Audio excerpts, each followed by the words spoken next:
So we're going to talk about Micah Parsons, the linebacker in the 2021 NFL Draft, who is going to be drafted very highly in this draft, we would anticipate, but there has been some stories coming out about him and his quote-unquote character concerns. There's been a story that came out about a former Penn State teammate of his and some hazing and all those allegations. We're going to talk about it. I read a couple of articles, don't know how legit they are, so I don't want you guys to be like, oh, well, Mike told me this, Mike told me that.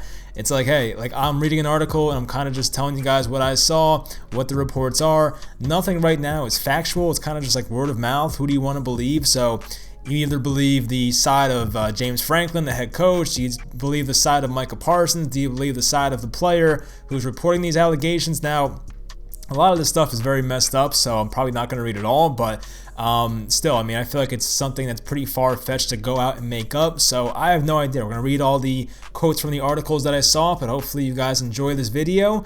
Hopefully, for Micah Parsons' sake, he does not fall in the draft because of this, because that would be terrible and would definitely lose a lot of money. But if it's true, then I could definitely see that happening. But we'll find out as the as the offseason goes on. And many other NFL teams have said they're doing their background searches and stuff on him. So maybe the truth will come out eventually, but for now, it's just allegations. I guess maybe one day we'll find out what actually went on with Micah Parsons, the three other teammates, including Yetur Gross-Matos, who got drafted last year, I think, in the second round to the Panthers. So that's another guy involved in this. But anyway, let's get into it. All right, so there's a lot going on this graphic here, but we'll try to just get through it slowly, get through it together.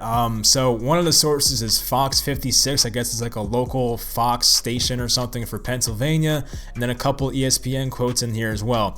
So we'll start on the top left. A former Penn State football player claims that in 2018, he was subjected to hazing and harassment by 4 teammates on an average of 2 times to 3 times a week for 9 months. That would be terrible if that was true.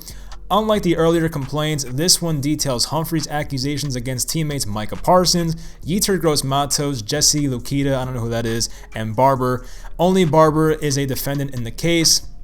Humphreys, who transferred to the University of California, so there you go, after the 2018 season, says in the lawsuit that he has record evidence documenting that he was victimized by Parsons on March 26, 2018 in the Morgan Academic Center on campus. Humphreys was awakened by Parsons throwing water on him in the Morgan Academic Center and responded by throwing a bottle of Gatorade back.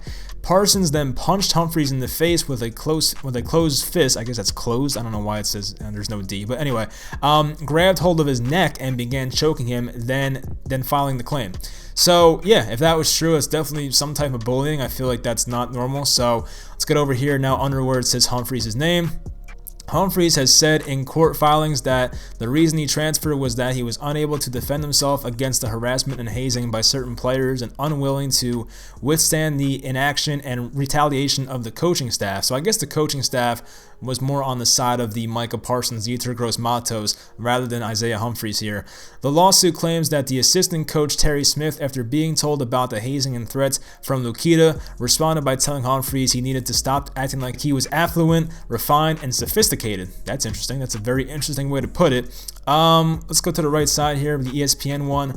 Cal defensive back Isaiah Humphreys, who opted out of the 2020 season, alleged that while he was at Penn State, Nittany Lions football coach James Franklin told him not to talk to police following the fight with the star linebacker, who is Micah Parsons, in 2018, according to allegations contained in a university report obtained by ESPN.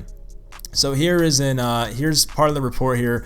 Humphreys told investigators that after his fight with the linebacker Micah Parsons in March of 2018, he met with the coach Franklin, the coach's car. They were in the coach's car outside of the, I don't know what that is, Lash football building, according to the report. The investigator wrote, Mr. Humphreys added that Coach Franklin came and said, don't talk to the police because Micah is the starting player, I guess, and makes money.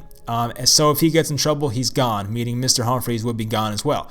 So it's kind of effed up. Like, if he actually brought this to police, that basically James Franklin and Penn State football would release Humphreys as well. So that's pretty messed up. You're putting good players first, which I get. That's what college football is. It's all about money and stuff, but it's still like there's no moral rights here going on if that's true. The assistant, Dwight Galtz, if that's how you pronounce it, responded that boys will be boys, and Humphreys should man up, the complaint says. So, yeah, so that's just part of the story. There's also a picture of very graphic, not a picture, but it's just a screenshot of things that Micah Parsons and the other Penn State guys that were bullying and hazing did to this guy, did to Isaiah Humphries. I'll put them in here because I don't want to read them. I think my parents watch these videos sometimes, and I do not want to be caught on camera saying this stuff, but I'll let you guys read them because they're pretty freaking disgusting, and if that is true, then Micah Parsons should probably not be drafted at all, but then again, like, you don't know who to trust. Anyway, LeVar Arrington, I think, was a former NFL player, went to Penn State as well, tried to defend Micah Parsons here. I think he said it on Facebook or Instagram, whatever it was. I'm not okay with the start of an inappropriate and inaccurate framing of Micah Parsons' character. Arrington wrote on Facebook, there you go. I've watched this young man grow over the years. He has always been an awesome young man. He graduated school in 3 years. He has his degree.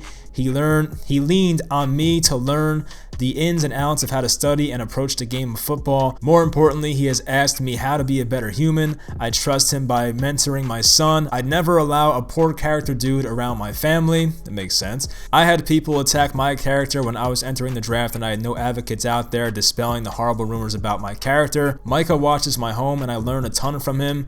He's such a brilliant young man. Anyone would be lucky and blessed to have him play for their team. Call it what you will, but it's sad that any publications or insiders or anyone that would question his character off of false reports, shame on you. So that's LeVar Arrington, very stern about his beliefs in this whole thing. I don't know what to believe. It's like you can basically believe one side of it, believe one side. Like, I don't know. But the point is that if this stuff actually happened, Micah Parsons probably in a first-round pick, because I don't know if this results in jail time, prison, because it's pretty effed up, but it's like if there's that many character concerns, then it's probably not going to help him go in the top 10 or top 15, which is where he should go in the draft based on his talent. But I don't know. I don't know what to believe. So hopefully somehow whichever NFL team gets its hands on him in April will get to actually know the truth. And like, I don't know who to believe, because you'll find people that defend Micah Parsons and say how great he is, but sometimes you don't know what goes on behind closed doors. Like LeVar Arrington was not in these locker rooms. He didn't know what was going on. And sometimes, you can be great around someone else's family, but then be a complete a-hole on the other side of it. So I don't know. I've never met Micah Parsons. I have no idea what it is.